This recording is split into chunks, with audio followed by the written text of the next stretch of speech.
नमस्कार मित्रों, बड़े भाइयों एवं स्वी सम्माननीय,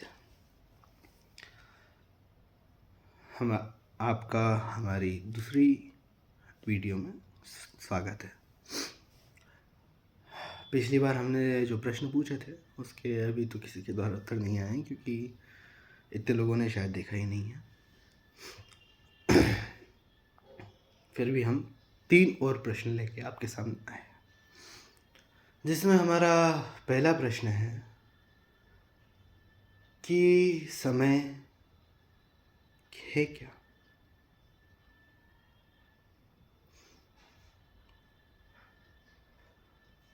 आइंस्टाइन जी ने बताया था कि समय रिलेटिव होता है।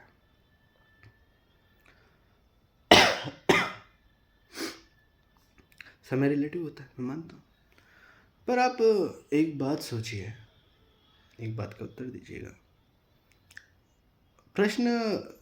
मूल प्रश्न ये है, पहले आप मूल प्रश्न जान लीजिए कि आइंस्टाइन जी ने बोला है कि जो फोटोन होता है वो स्पीड ऑफ लाइट से चलता है, और जो भी चीज़ स्पीड ऑफ लाइट की गति से चलती है, जो भी चीज़ तो चल ही नहीं सकती, जिसके पास रेस्ट मास 0 होता है वही चलता है, उसके लिए समय शून्य होता है।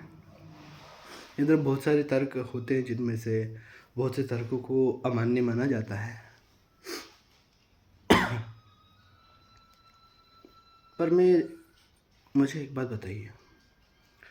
हम मानते हैं कि अगर हम भविष्य में, चलिए हम नहीं बना सकते, पर अगर हम मानते हैं कि हमने कोई एक ऐसी मशीन बनाई है जो स्पीड ऑफ लाइट की गति से चलती है, जिसके लिए समय शून्य है, तो आप ये बताइए कि आप उस समय में ऐसा कुछ नहीं बना पाएंगे कि आप उस समय में +1 कर सकें।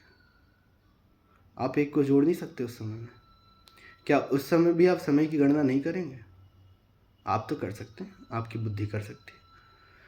अगर आपको पता चल जाए कि अनंत क्या है, तो आप शायद उस अनंत में भी एक जोड़ सकते हैं। अनंत अनंत इसलिए होता है क्योंकि उसमें हम एक नहीं जोड़ सकते। ये भी मेरी एक थ्योरी है जिसके ऊपर मैंने वर्क किया है, पर यह भी इस जगह बात करने की नहीं है। देखिए, मेरे पास, मैं जितने प्रश्न पूछता हूँ सबके उत्तर होते हैं, परंतु मैं पहले ये जानना चाह रहा हूँ कि क्या आप के पास जो इन प्रश्नों के उत्तर हैं, जो इन प्रश्नों के उत्तर सही हैं, आप वो मुझे दीजिए पहले। इससे मुझे ये क्लियर हो जाएगा कि ठीक है जो भी है, पर मैं आपसे उत्तर चाहता हूँ। तो जो प्रश्न है वो यही है कि हमारा जो फोटोन है उसके लिए समय शून्य होता है। ठीक है, कैसे? हम अगर आज के समय पे साउंड की गति से ट्रेवल कर सकते हैं, ठीक है, साउंड की गति से ट्रेवल कर सकते हैं, तो हम उस जहाज़ के अंदर भी टाइम की कैलकुलेशन करते हैं। ठीक है, तो बात यही है कि अगर आपके पास कोई ऐसी स्पेसशिप है, आपके पास कोई भी ऐसी चीज़ है जो समय की गति से ट्रेवल कर रही है, आप उसके अंदर बैठे हैं, तो क्या आप समय की गणना नहीं कर पाएंगे? कर सकते हैं ना।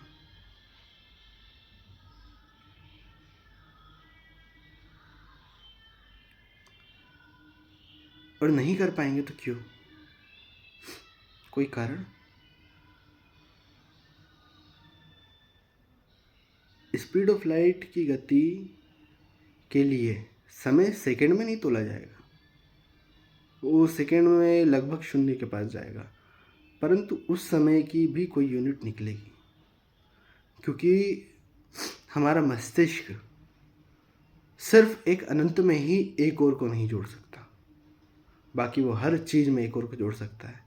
और अगर समय शून्य भी हो जाता है तो मस्तिष्क की एक नियमित कार्य प्रणाली है कि वो उसमें शून्य में एक जोड़ेगा, क्योंकि हमारी गिनती भी शून्य से ही स्टार्ट होती है। तो अगर समय भी शून्य हो जाता है तो मस्तिष्क उसमें एक जोड़ी देगा, अर्थात क्या हो रहा है वहाँ पे?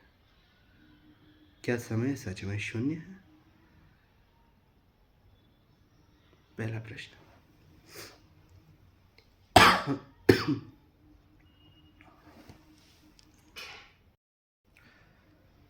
दूसरा प्रश्न हमारा ये है कि आप ये बताइए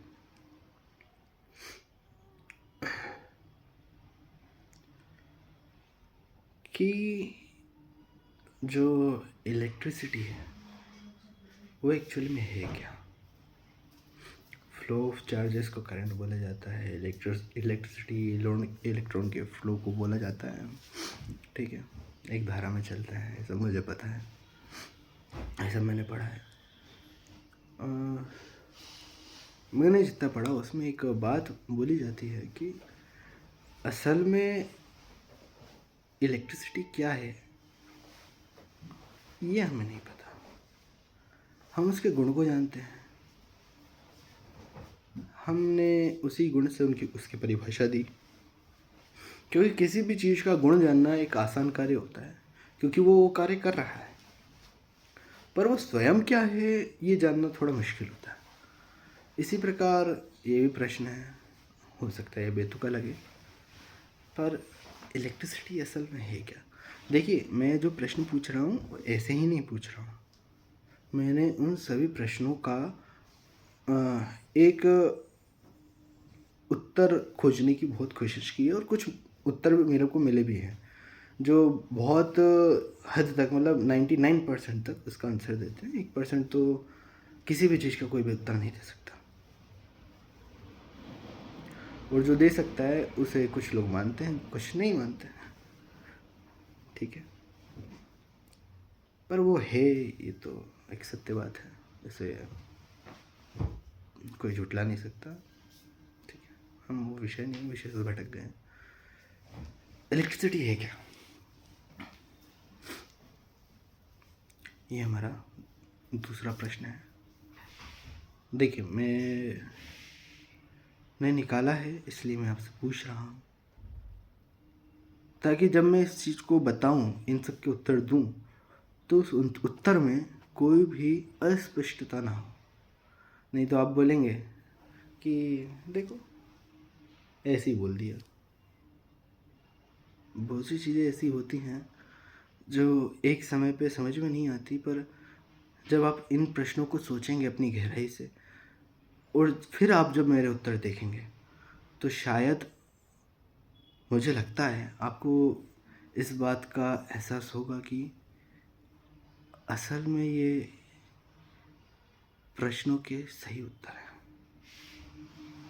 देखिए, वो आपका कैलकुलेशन, लेकिन कुछ भी गलती हो तो माफ़ करिएगा, वो सब आपकी बातें हैं, आप अपने हिसाब से सोचिए, और कृपया करके कमेंट में उत्तर दीजिए।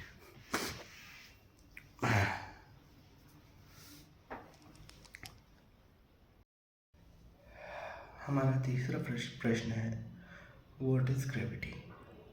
ग्रेविटी असल में क्या है? आप सभी को पता है कि हमारे यहाँ दो थ्योरीज दी गई थी, जो मेनली स्ट्रॉन्गेबल थ्योरीज थी। सबसे पहले न्यूटन जी की थ्योरी आई थी, और फिर आइंस्टाइन जी ने बताया था कि 4D स्पेस है, स्पेस टाइम कर्वेचर है, और जियोमेट्री है, ग्रेविटी। तो इससे एक बात और निकलती, क्या हम ग्रेविटी को क्वांटम लेवल पे यूज़ कर सकते हैं? जैसे कि हमारे फोर्स को एज ए क्वांटम लेवल पे देख पाते हैं, इफेक्ट उसका सब एटॉमिक पार्टिकल के अंदर के बाद क्वांटम लेवल पे उसका इफेक्ट हम देख पाते हैं। पर ग्रेविटी जो है, जो रिलेटिविटी है, वो क्वांटम फिजिक्स की बहुत सारी चीज़ों को अनरिलेट करती है। आज जो स्ट्रिंग थ्योरी हैं, जो क्वांटम फील्ड थ्योरी हैं, और बहुत सी ऐसी थ्योरीज हैं, मतलब मेनली तो हम क्वांटम लेवल पे की बात करते हैं कि उधर ग्रेविटी अनडिफाइंड हो जाती है। तो इससे दो मेन चीज़ें निकलती हैं, या तो देखिए, हम ग्रेविटी को नहीं जानते, ये तो 100% सही है, क्योंकि हम उसको जान जाते तो हमको ये भी पता चल जाता कि वो असल में क्या है। और जो जिस चीज़ का अस्तित्व हमें पता चल जाता है उसका वो बनी कहाँ से हमको ये भी पता चल जाता है। ठीक है, अगर हमको ये पता है कि ग्रेविटी क्या है तो कैसे बनी हमको ये पता होना चाहिए। और उसका एक सूक्ष्म से सूक्ष्म जो सूक्ष्म से सूक्ष्म स्तर पे जो कार्य होगा, कार्य प्रणाली होगी, वो भी हमको पता चलनी चाहिए, जो कि हमको नहीं पता। और हमने जो आज तक पढ़ा है, अगर हम उसको पूर्णतः सत्य मान के हम लोगों को यही बोलें कि यही है, तो शायद ये सही नहीं है। देखिए, मैं ये नहीं बोलता हूँ कि कोई चीज़ आप कैसा बोल रहे हैं कि सही है अथवा नहीं है, ये सब बातें नहीं हैं। देखिए, बात सही गलत की भी है और नहीं भी है, बात समझ की है। मेन चीज़ तो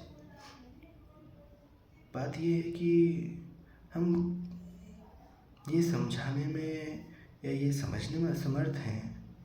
समझने में असमर्थ नहीं, हम समझाने में ही समर्थ हैं, क्योंकि हम खुद से भी जानते हैं कि ग्रेविटी 100% हम नहीं जानते कि ग्रेविटी क्या है, पर फिर भी हम ये मान लेते हैं, चीज़ें मान लेते हैं कि ग्रेविटी वही है जो बताई गई है, स्पेस टाइम का कर्वेचर। उसके बहुत सारे पॉइंट ऑफ व्यू हैं। अगर मैं आइंस्टाइन जी की एक बात मानूं कि देखिए, मेरा तो पहला क्वेश्चन था ये उसके विरुद्ध है, पर मैं एक बार जो कॉन्ट्रडिक्ट हो रही दोनों बातें कि टाइम ज़ीरो है, तो फिर इस हिसाब से फोटोन 3D में ट्रेवल करेगा, मतलब स्पीड ऑफ लाइट 3D में ही पॉसिबल है। ठीक है, और 4D में पॉसिबल ही नहीं है। ठीक है, तो फोटोन के अलावा किसी भी चीज़ को स्पीड ऑफ लाइट से नहीं चलना चाहिए।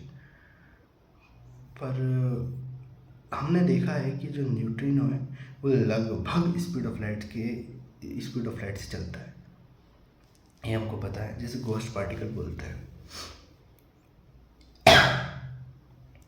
उसके लिए टाइम ज़ीरो नहीं है, टाइम है, तो फिर उसके लिए टाइम बहुत ज़्यादा बड़ा होगा।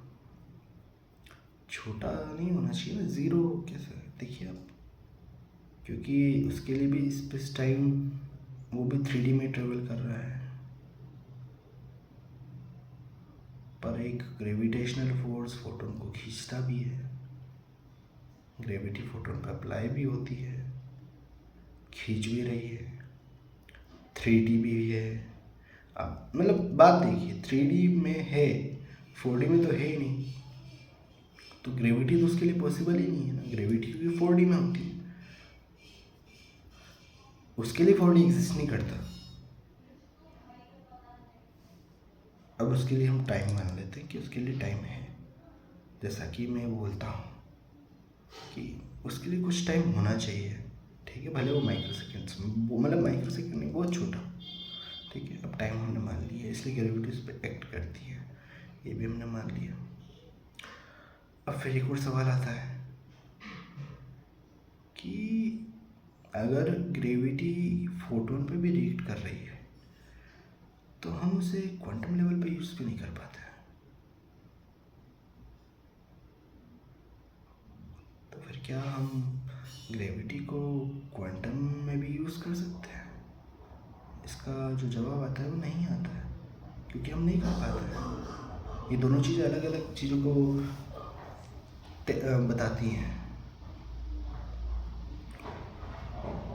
और अगर हम देखें कि संसार क्वांटम थिंग से मिलके बना है, ठीक है, अगर ये संसार क्वांटम थिंग से मिलके बना है, तो इस संसार में एक दूसरे से जब लिंक्ड वस्तु है तो ग्रेविटी भी क्वांटम फील्ड से लिंक्ड होगी, क्वांटम थिंग से लिंक्ड होगी, क्वांटम वर्ल्ड से लिंक्ड होगी।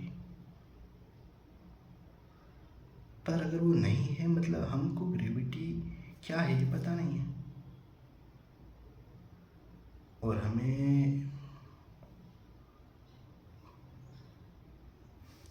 ठीक है, आप, मैंने आपसे पूछा भी इसलिए कि आप मुझे बता दीजिए, मुझे तो नहीं पता। देखिए, बाकी कमेंट में आप बिल्कुल डालिएगा कि क्या होती है। देखिए, मैं अभी इन वीडियो में ये नहीं बताऊंगा देखिए, जो मुझे पता है, जो मेरी चीज़ें निकली हैं, वो पिछली वाली वीडियो में मैंने आपको एक इक्वेशन दी थी।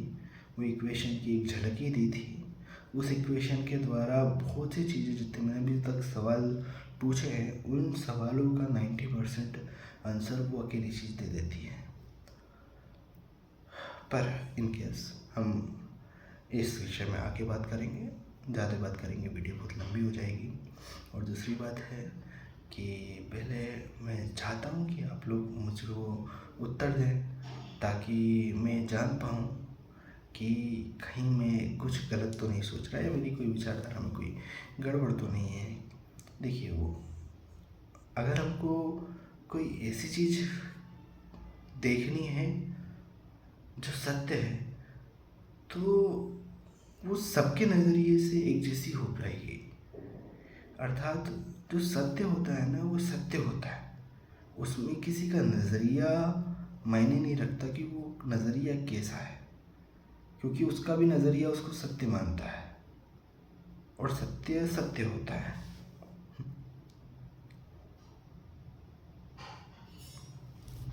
तो आज के लिए बस इतना ही।